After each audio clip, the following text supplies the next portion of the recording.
Hi, welcome, and thank you for joining the Boston University Institute for Sustainable Energy's webinar on the new world scientific book, Energy Efficiency. The Institute for Sustainable Energy is an interdisciplinary university-wide center devoted to advancing energy and water systems of the future. And it draws on expertise from academics, companies, government organizations, and many others. Now, all of ISE's research is available on its website at eu.edu.ise. So with that, I would like to start off here with sharing a few thoughts about this a new book we put together. I'm Henry Kelly. I'm the book editor and author of some of the chapters. But my main contribution is finding some absolutely superb chapter authors, and you're going to hear from three of them later in this presentation. We're going to start with our panelist presentations and then take audience questions at the end. Please use the webinar Q&A to share your questions with our panelists at any point during today's discussion, and we'll get to them at the end of the presentation. So energy efficiency clearly is an essential tool for meeting the ambitious goals that we're going to have to face in meeting the challenge of trying to maintain the Earth's climate within acceptable limits. And this has been known for some time. The good news is that energy efficiency, in fact, has a lot of runway in front of it in spite of years of work. The history of it is rather interesting. There's a section in the book dealing with the history of analysis in energy efficiency, including going back to James Watt, who actually ended up selling energy savings in addition to selling steam engines. But there's a lot that's new.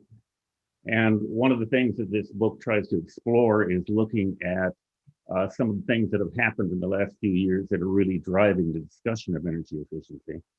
And they include looking at the efficiency not just of devices, but of integrated systems. They include shifting the fuel type so that we're going to have to be shifting largely to electrification and electric solutions and efficiency, including conversion to hydrogen. And digitization, because the availability of cheap electronics and sensors has completely changed the rules of the game. So the first issue, of course, is where do we look for savings? Where are the opportunity spaces? And about 40% of our energy goes into residential and commercial buildings. This sector consumes 70% of the electricity in the US. The next is industrial energy use, which is about a third. And then, of course, transportation. So each one of these has got its own story to tell, but each tells something about these major themes. So if we look at the question of systems efficiency, just in brief, buildings, of course, are considered now as by the experts, including the presentation you're going to hear from Marianne Petit, as integral operating systems that are coupled in complex ways to the environment. Think about lighting, where the efficiency depends on the lighting device, the control system, and access to daylight.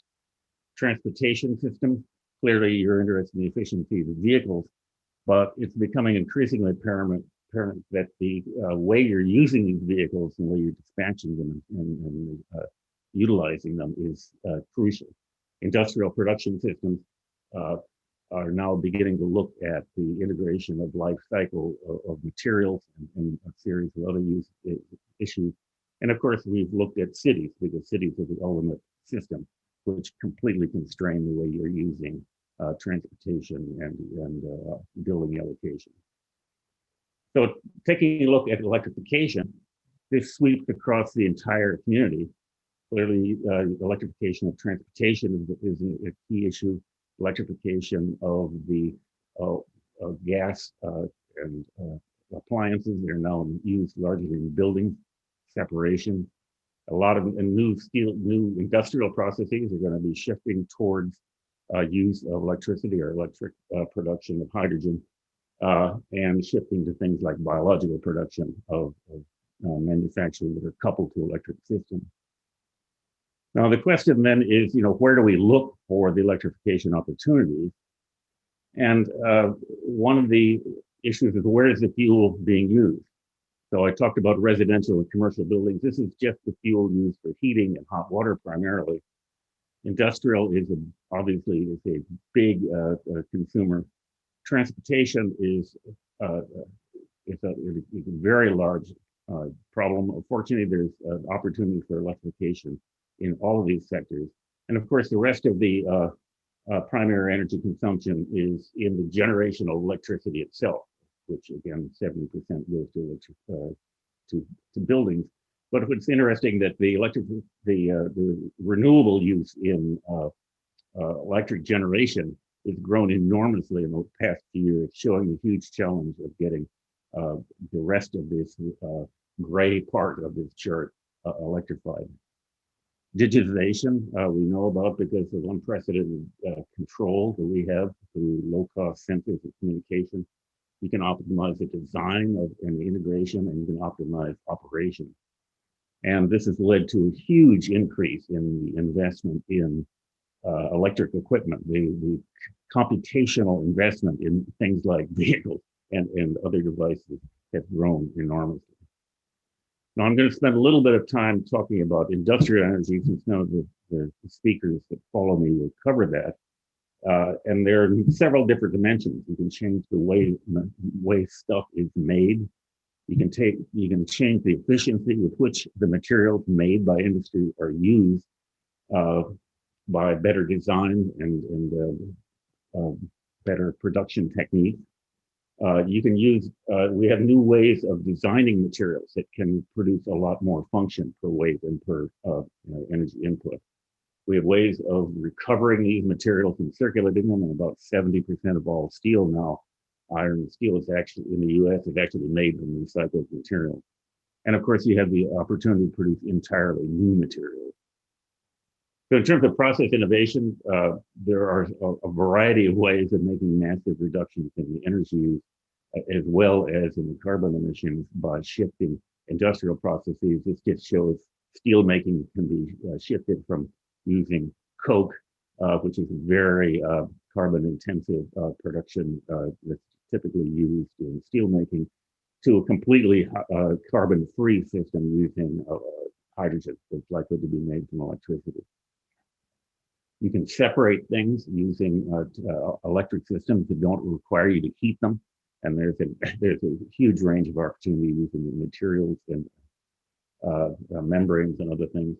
Biological systems are exploding onto this field because the cost of sequencing the RNA, DNA, and other genetic materials have come down all at a rate that is rivaling Moore's law. And this opens up incredible opportunities to make chemicals and even food products out of biological materials and other kinds of feedstocks. And of course, there is a range of tools using digital techniques that allow you to design materials that are only products that are only using materials where you need it, that don't waste materials in the production process. So, and they also can result in extremely lightweight materials, so that the equipment and end users that use the material produced are not using as much energy to move things around. And of course, there's material substitution. We can design entirely new materials and make better use of old materials, including fabricated wood products, which are now beginning to be used in construction and some other areas. But this is in a way to say that there's a huge opportunity space here that's been opened up, and an opportunity that is absolutely essential for meeting our ambitions in climate change.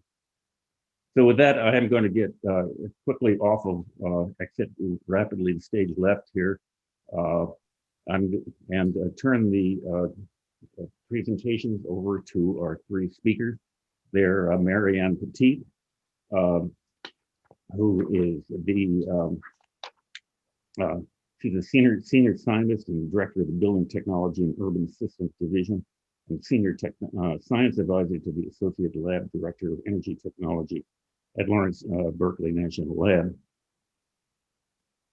Adam Cohen who's in the Transportation Mobility Futures Research Program at the Transportation Sustainable Research Center, University of California at Berkeley. And Gaudy Bezos-O'Connor, the project manager for Electrified Powertrain flight demonstration project within NASA Aeronautics Research Missions Directorate for Integrated Aviation Systems Production. And so they're going to take you through some fascinating opportunities in buildings in land and air-based vehicles. And again, please use the Q&A function to ask questions, and we'll get to your questions at the end of the session. Thank you. Marianne? Great, thank you. I want to say thanks to the Boston University Institute for Sustainable Energy and for Henry for helping lead the vision and the follow-through on this chapter that we created for the building's energy, the energy efficiency book. I'm Marianne Piet, and I have a large number of co-authors I want to thank also. The chapters around global opportunities and challenges in energy and environmental issues in the building sector. I'm going to start with giving you a brief introduction to the building sector, which Henry did, and I'm going to talk about three key stories: the global cooling challenge, thin triple windows, and retrofits in existing buildings. And the most important thing to know is that there are huge opportunities in US buildings and around the world. I'll talk a little about grid interactive buildings, and Henry mentioned heat pumps. I'll mention some of that and the way we want to communicate with heat pumps in the summary and future directions.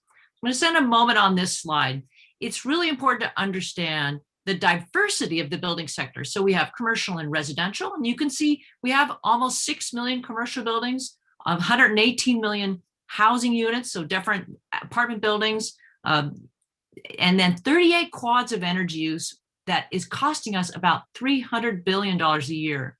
The most important thing to remember is on that bottom picture in my slide here, you'll see all kinds of devices, refrigerators and washing machines and lights and computers. And the US Appliance Standards Program is saving the US consumer almost $500 billion. So we basically label things just the way we label cars, and the most inefficient ones are not available on the market. We also have on the other end something like Energy Star, which is going to label the most efficient devices. So the least efficient are not legal and they're not on the market, and the most efficient are labeled.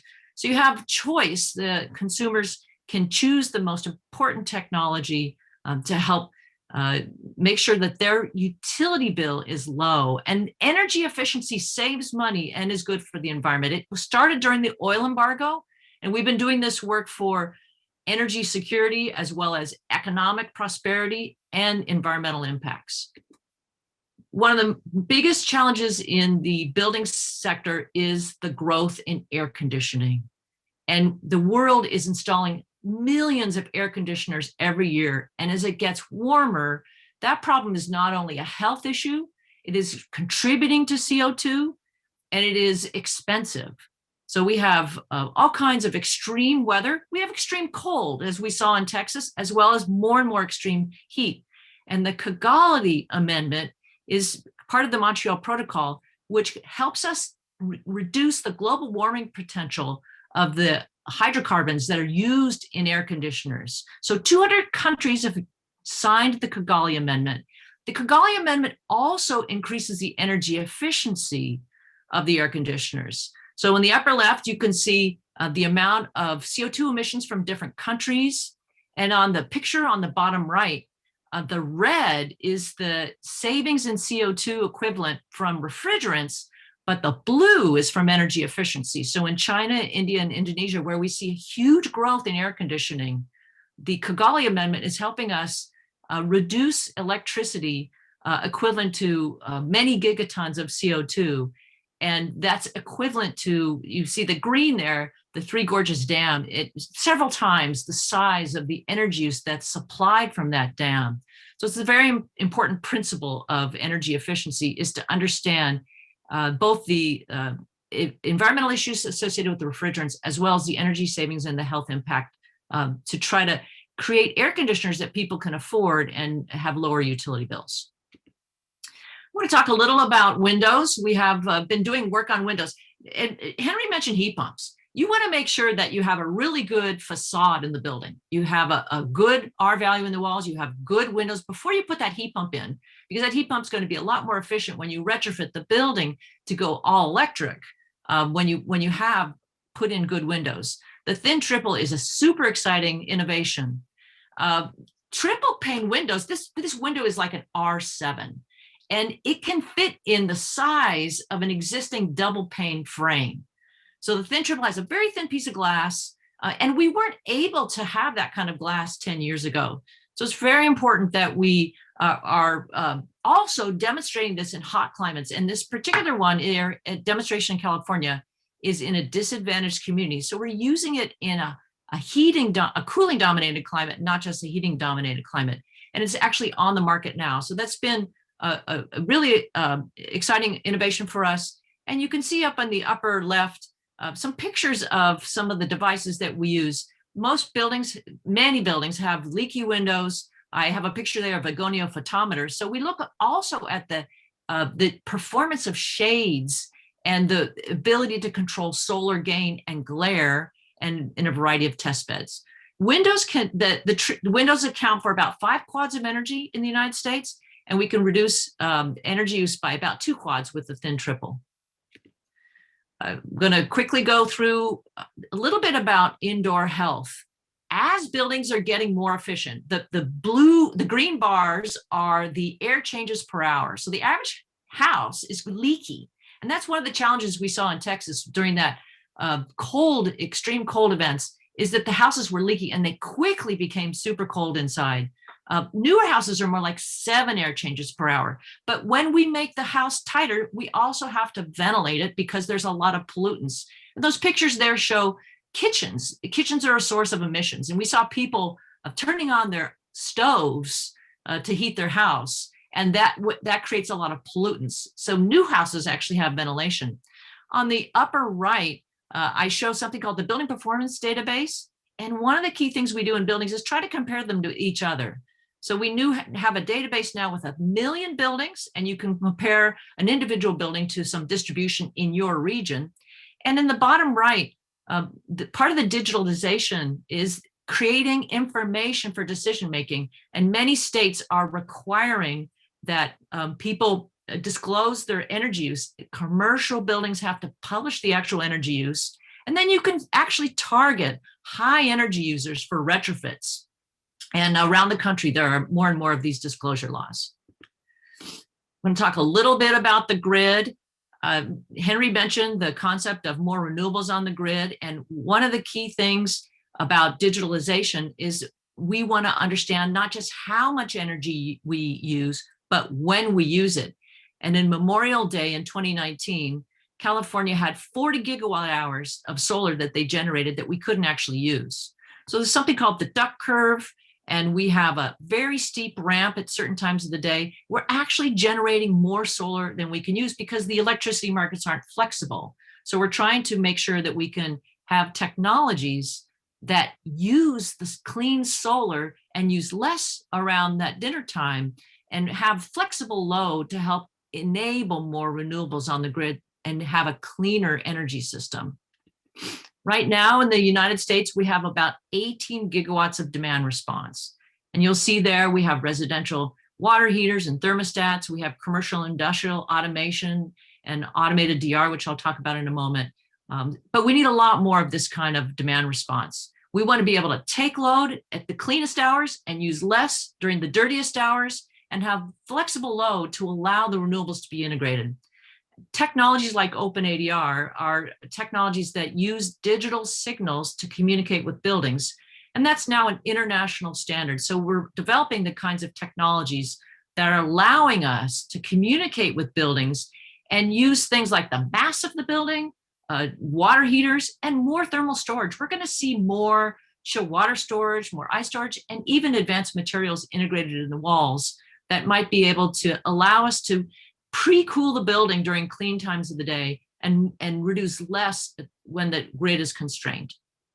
This is my last slide, and I want to just reinforce the concept that energy efficiency is one of the most cost-effective opportunities for greenhouse gas reductions.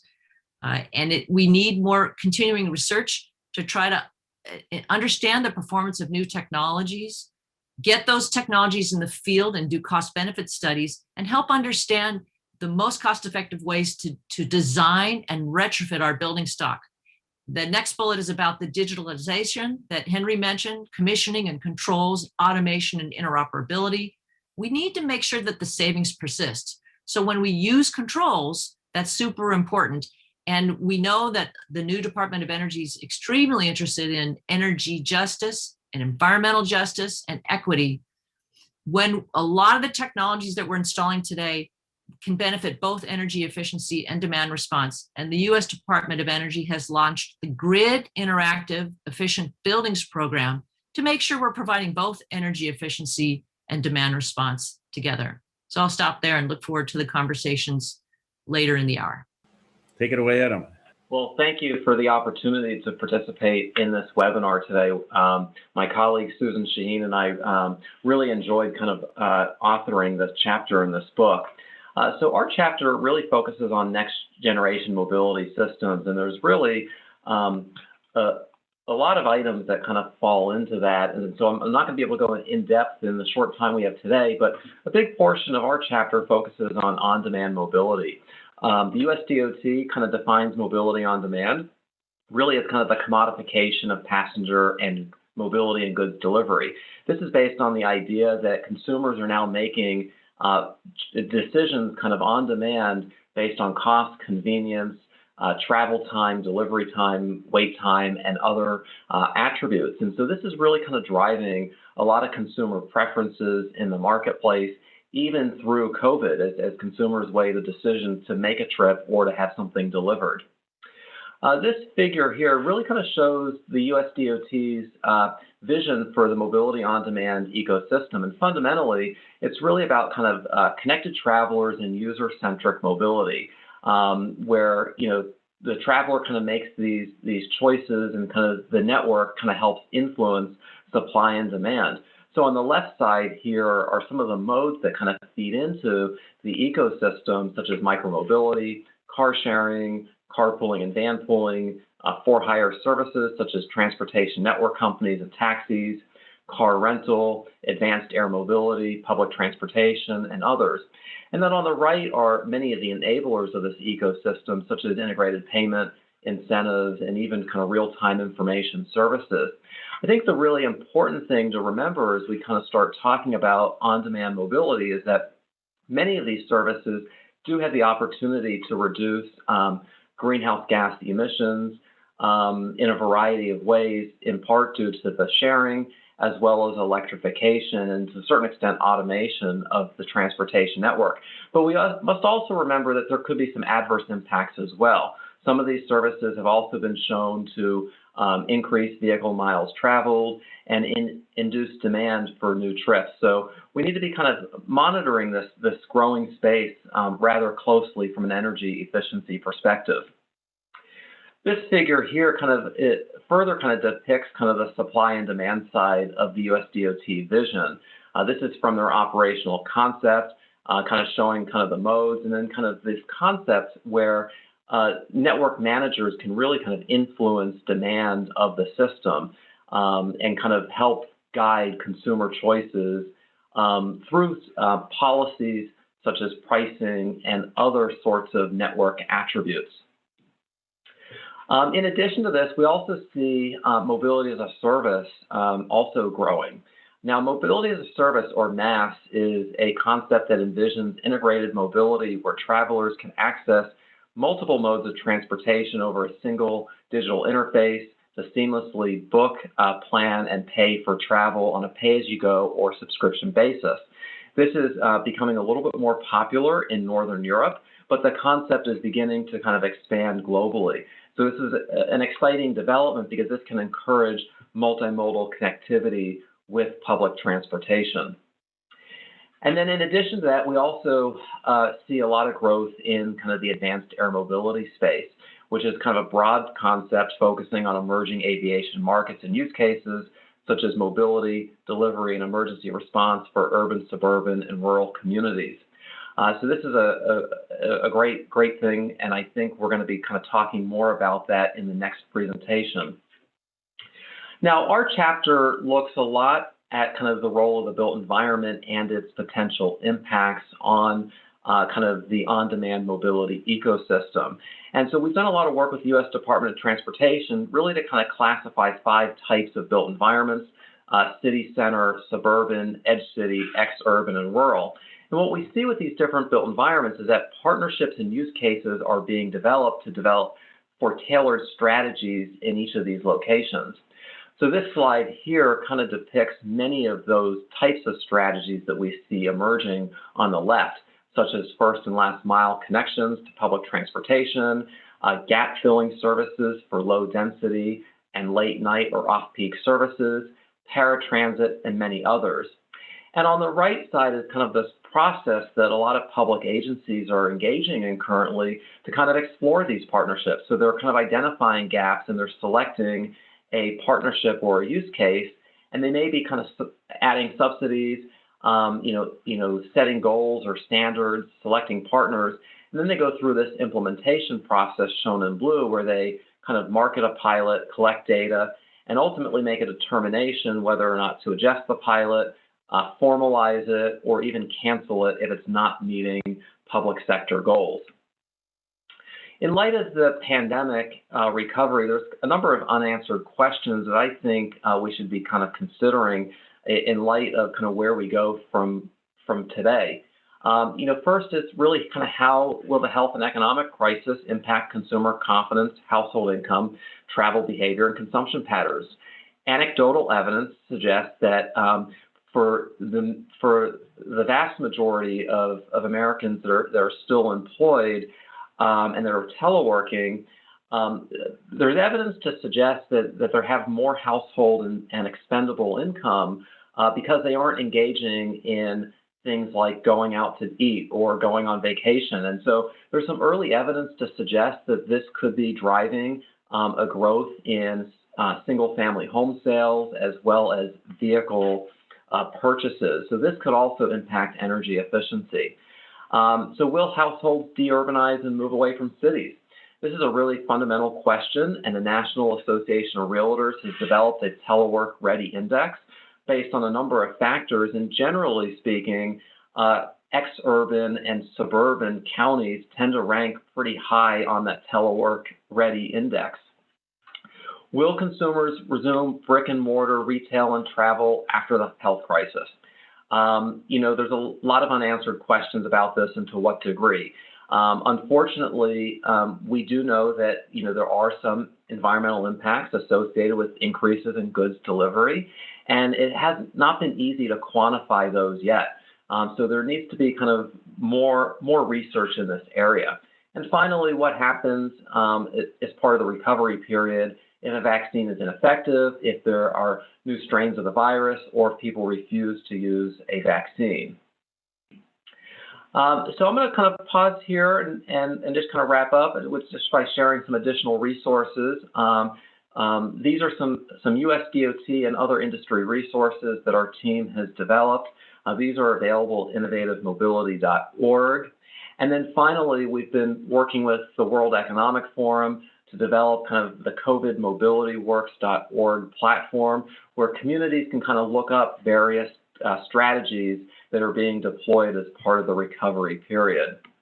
So with that being said, I'd like to thank you, Henry and Boston University, for the opportunity to present today. Thank you.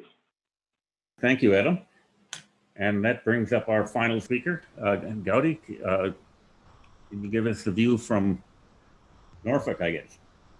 Actually, Newport News, Virginia. Oh, I didn't mean to insult you. Sorry. No, it's okay. Norfolk is fine. It's a great city too. So hi everybody. I'm Gaudy Bezos-O'Connor. I'm a project manager at NASA, working on the Electrified Powertrain flight demonstration project. That's within the Aeronautics Research Mission Directorate, the Integrated Aviation Systems program. And so what I'm going to talk to you today about is give you kind of a big overview of where aviation is, where it has been with respect to climate and emissions and fuel efficiency, and where it's going. So my chapter is energy and aviation, and one of the things that we did is we partnered with Boeing, who is one of our NASA team partners. A shout out to Jeannie Yu and Doug Christensen and their technology development and manufacturing and production team that were co-authors on our chapter. I'm going to start with just kind of an overview, as I said before. So let's go to my next chart. So there's a global perspective on sustainability that the aviation industry, all the way from the OEMs, who are the original equipment manufacturers that build the airplanes, to the airline who fly the airplanes, to the airports that do the ground-based operations. And all these aspects of aviation are cognizant and are actively working to make sure that we take care of our people, take care of our environment, as well as make it value added to fly. And I'm speaking only about commercial aviation. I really don't address anything to do with the military or cargo with this presentation. So one of the things is that, we are actively working this, and we've been working this for aviation for a really long time. We actually set up the International Civil Aviation Organization, called ICAO, back in 1947. This is a global institution.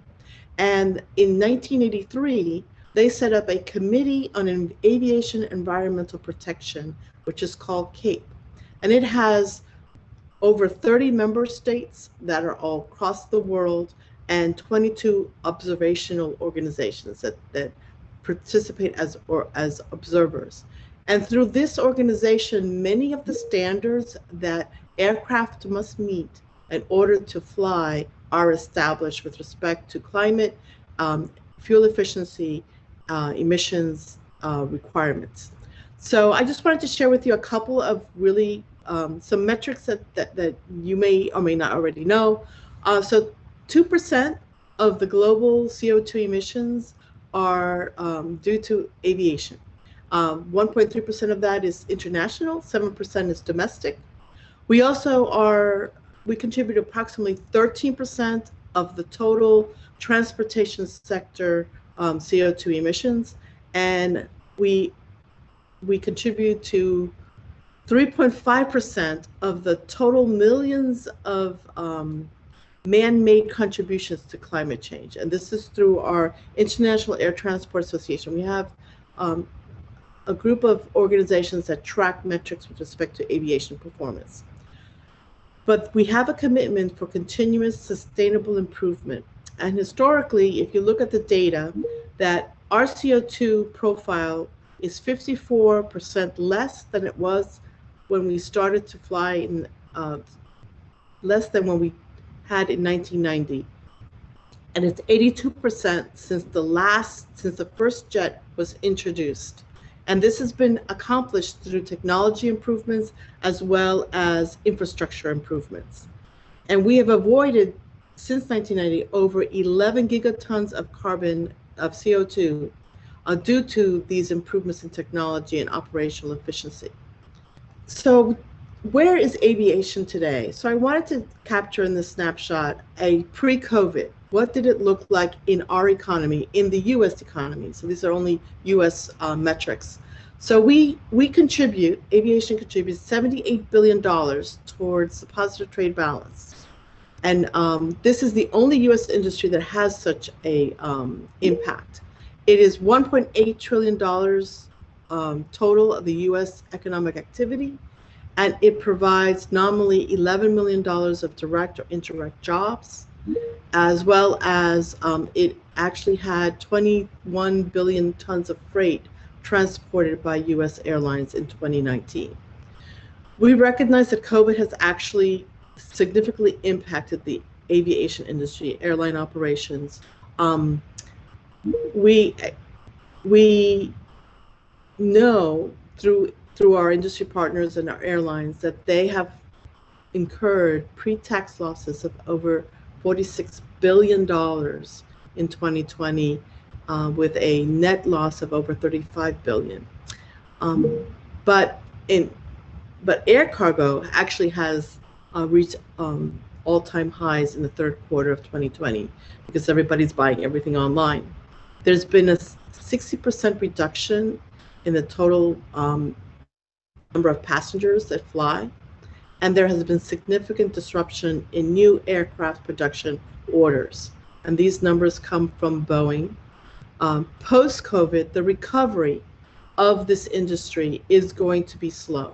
It's beginning now in 21, but they don't expect to have passenger flights back to 2019 levels until 2024, the earliest. So 20 years from now, if we look into the future, we're expecting that the world fleet will be 87% larger, and there will be a high demand for serving the Asian markets. So there needs to be new strategies on how we can continue to grow our fleet and improve efficiency and attain sustainability. So I'm just going to kind of give you a little bit of an overview of how that's being done.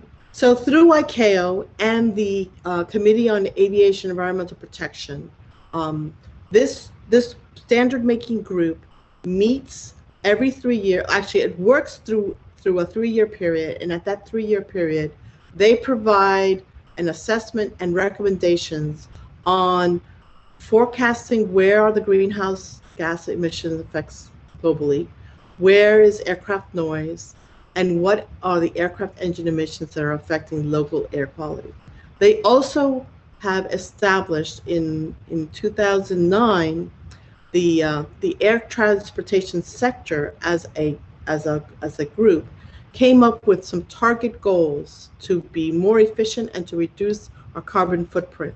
The first was to become carbon neutral in 2020 and beyond based on 2005 levels, with a goal of reducing emissions in half by 2050. They're also in agreement with investing in technologies that will align with the Paris Agreement of no greater than a 2 degrees centigrade increase in the total temperature of the globe to meet our long-term climate goals. The CAPE is just releasing this year it's called Waypoint 2050 report, where it says that net zero CO2 is possible in the 2060 to 2065 timeframe, and I'm going to kind of share with you how is that working. And one of the things that we did through CAPE is that there is an aspirational goal of improving aviation efficiency or energy usage by 2% every single year. And so that is really, really key. And if you look at how much investment in technologies have been made to this point, it's over $15 billion. And with every new generation of aircraft that is put out to the marketplace, it is 20% more fuel efficient than the previous generation of aircraft. So there is significant investment across the world in making airplanes more efficient and investing in technologies and doing research on how better to operate our airplanes in the global network. So this chart, part of the CAPE is to do assessments of what would happen if we are able to improve different aspects of the aviation life cycle, the marketplace. So one of the things that I want to point out to you is there's the current one is called the baseline scenario, and that means is we don't do anything and we are just going to be in a free fall if carbon emissions are unchecked, and we would then be contributing over 5% to the total emissions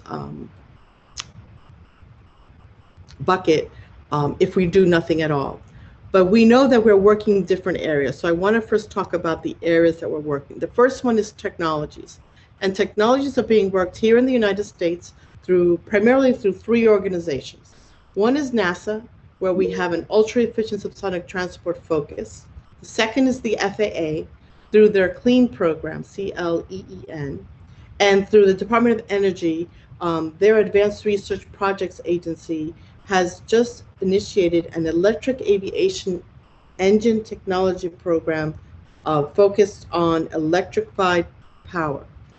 So through these organizations at a research level in the US, we are working and partnering with industry to mature technologies to obtain operational efficiencies that will continue to improve reduce the footprint of emissions on aviation globally. So for technology, which is where I live, because that's what my project is all about, is that we are looking at not only new configurations using new structures and new propulsion systems, we're looking at the shift to electrified aircraft propulsion concepts, and that's what my project is about, is to try to mature new technologies that may enable electrified aircraft systems. And we're also looking at, conceptually, zero-emission aircraft. So another piece of the work that's being done is on operations of aircraft infrastructure.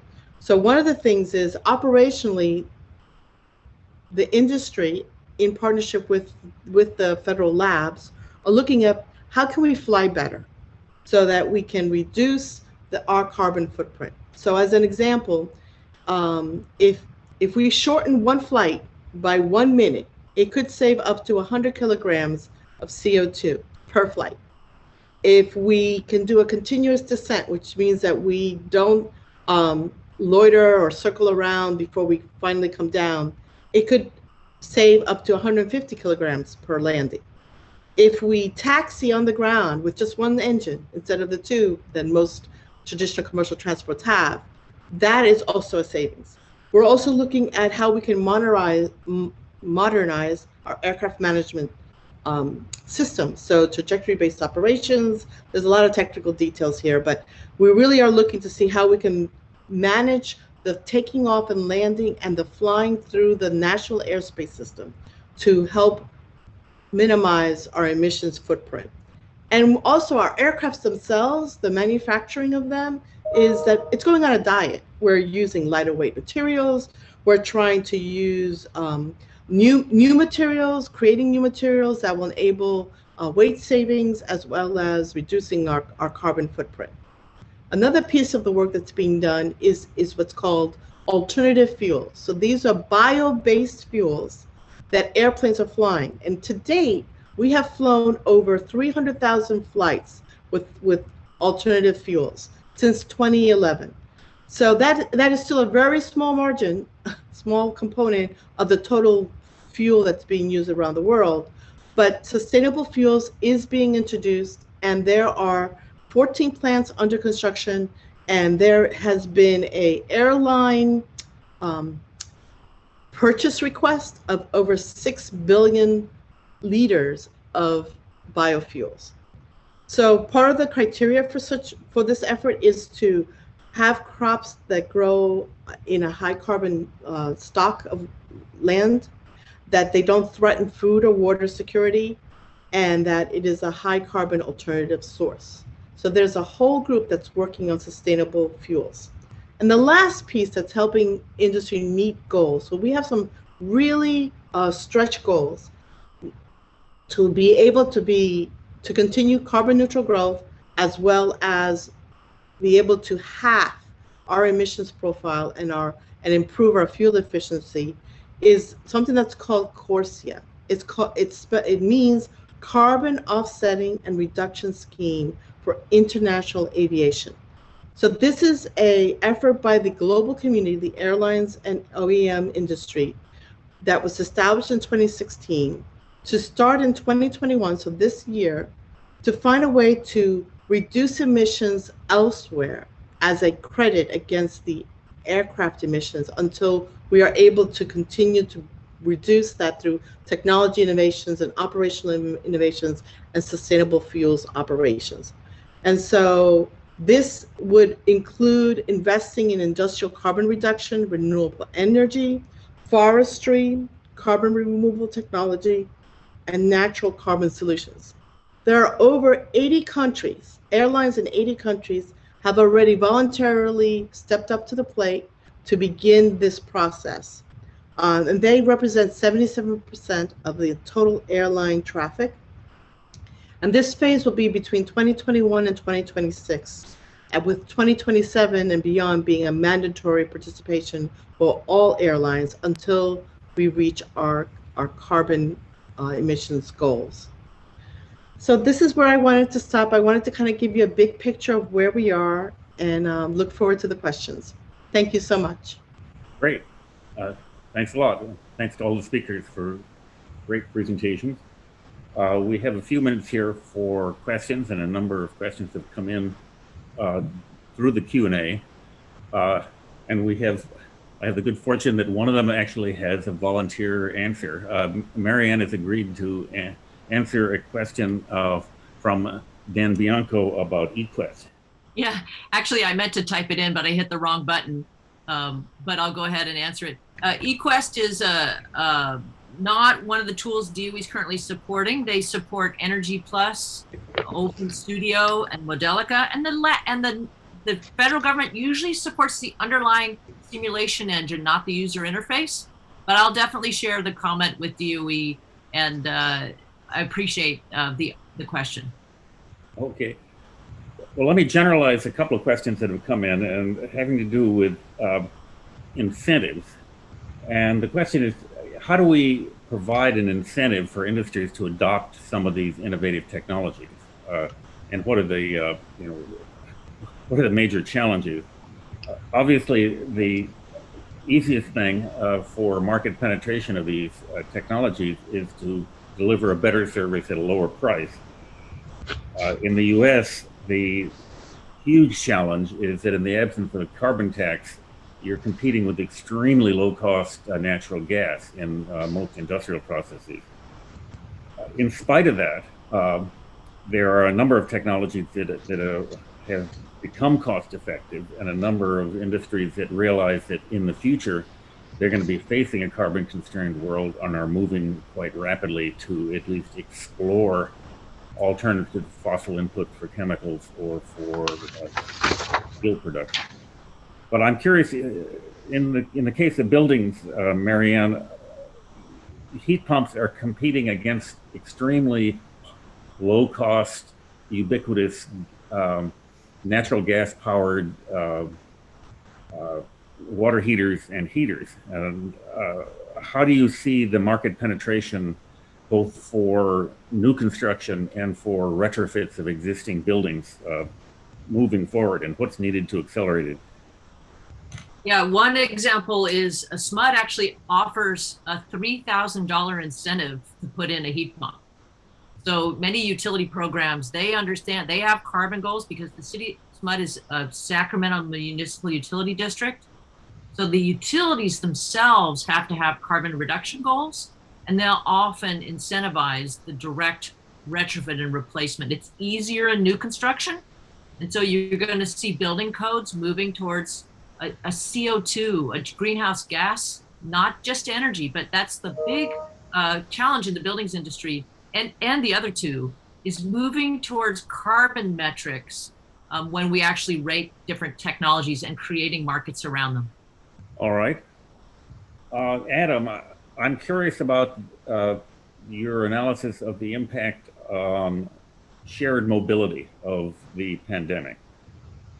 There's anecdotal evidence that, at least in the Washington area, public transport has taken a major hit, but there's a huge increase in rented scooters and bikes.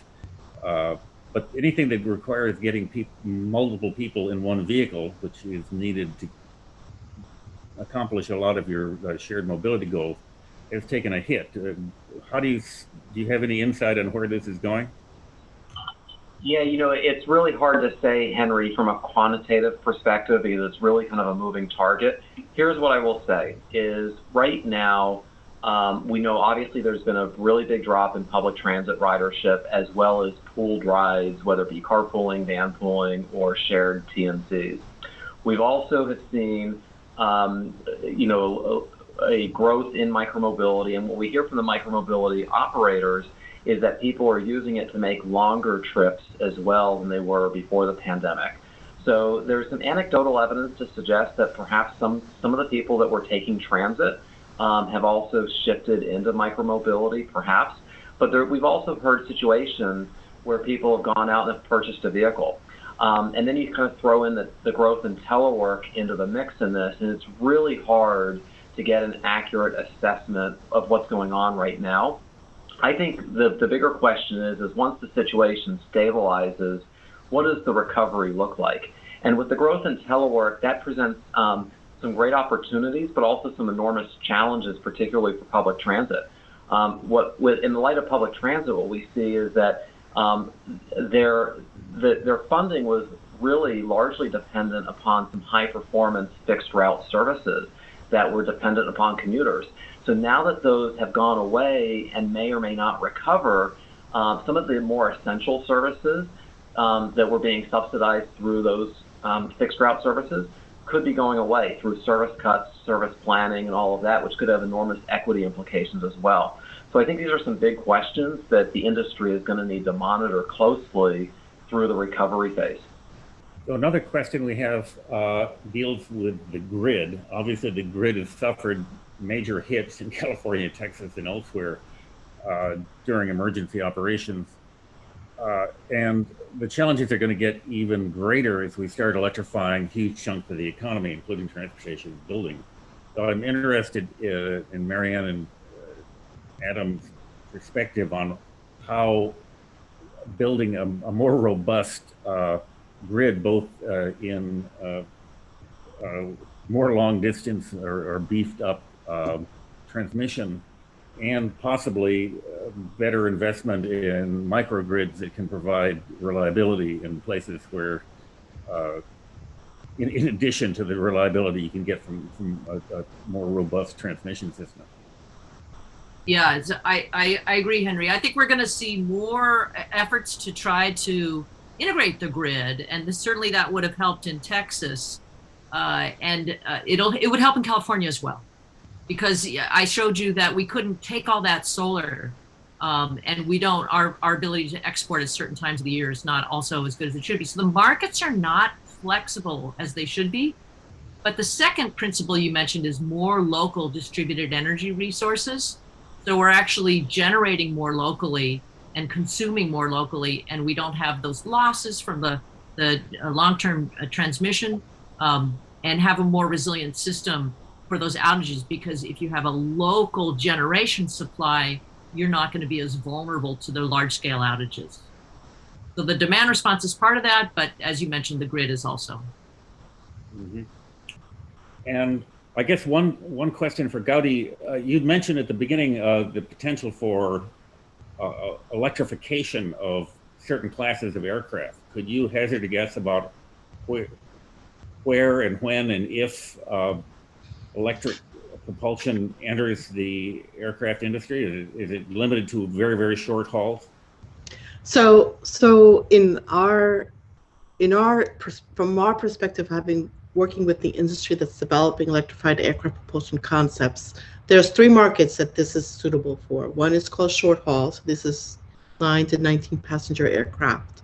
It's part of the mobility construct of how to do flying on demand.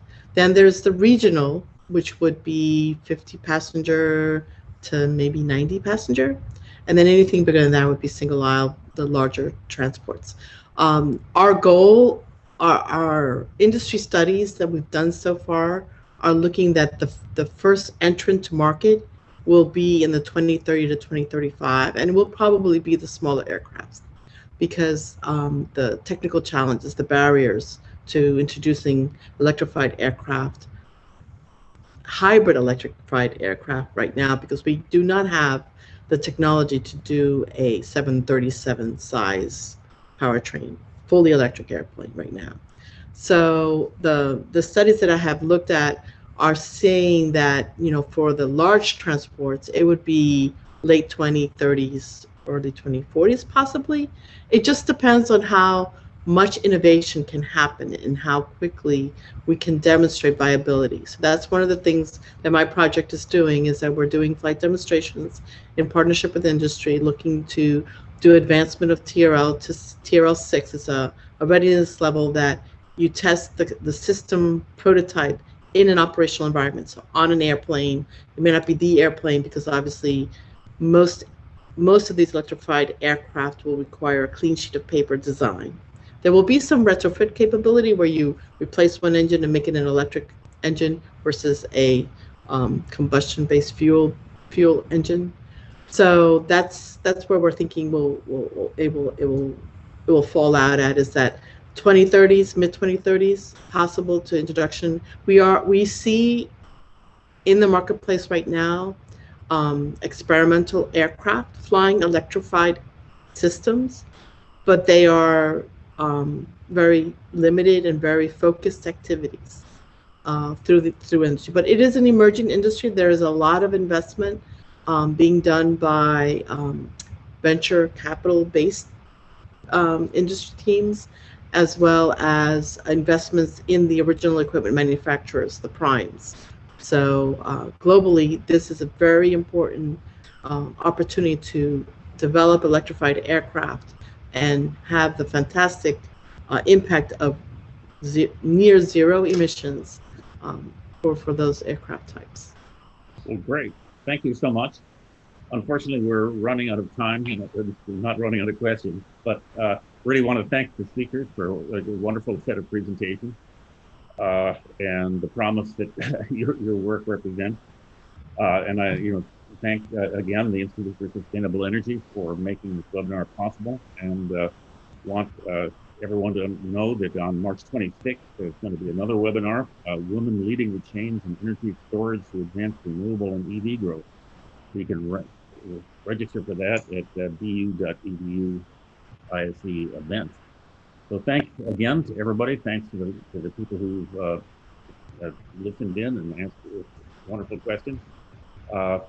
And I wish you a good day.